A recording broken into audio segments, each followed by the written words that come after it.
Welcome YouTube, it's Max One Chase One again. I'm here to kind of give you an update on my stator.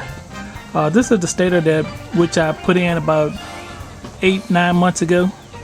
A couple of friends and myself, and normally after about 8 or 9 months, this stator went dead. And normally under normal circumstances, this should not happen. How you check your stator is that there's two different ways. You can do your external checks with your voltage meters, and if you don't have the charging numbers that's needed for each one of the wires, or you don't have the charging capability going back to the battery, that could be a sign. And if that's a sign that you don't have the charge going back to the battery, it could be the regulator or the rectifier. And in my case, I had just replaced the rectifier, hoping that was the problem, but it wasn't. What it was my stator. Now, once you come to that conclusion where you're gonna have to take the engine out, as you might see in one of my other videos, you go through the problem of taking the engine out, and you get to the point where you look at your stator and you kind of wonder what makes this stator look like it's bad. All right, you see these brass wires down here?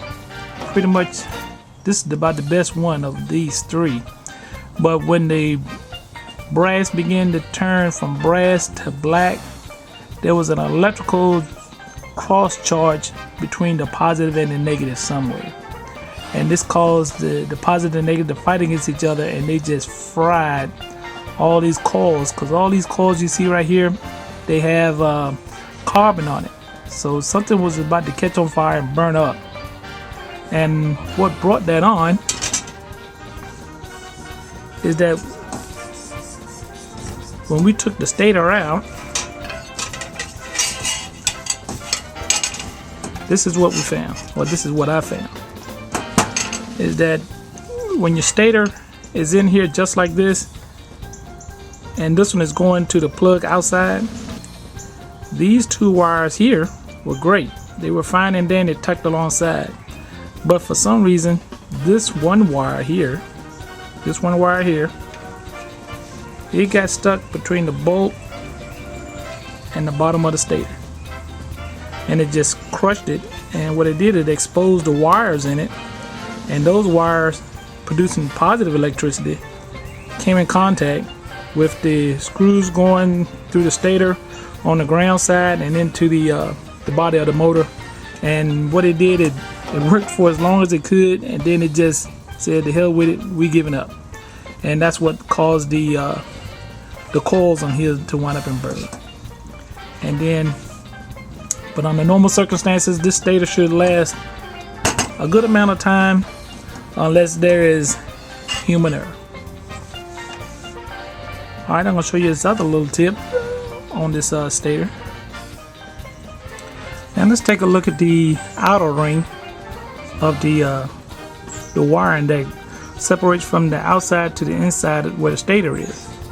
Now right along, I do it with my finger, right along here is where a rubber gasket is supposed to go. Now with this rubber gasket, you can kind of see it's broke.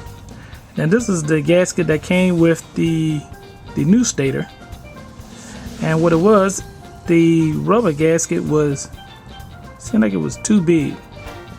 As you can kind of see here, even though it's still a little loose, and I tried to get that to go into that plug like this, and it just, for some reason, a piece of it was sticking up and it just wouldn't go in there. I tried everything. I put motor oil, lubed it up with like I said, with the motor oil, and tried to get it to slide in there like you would do your brake piston seals, and that did not want to work. So what is good that I did do is that I kept this old stator and the ring that was on here before I threw it away, and I took this ring off and I put it on the new stator, and that slipped in there real fine, and I was glad I kept it. So FYI to the wise, don't throw away your old parts until you get the new one situated and installed properly.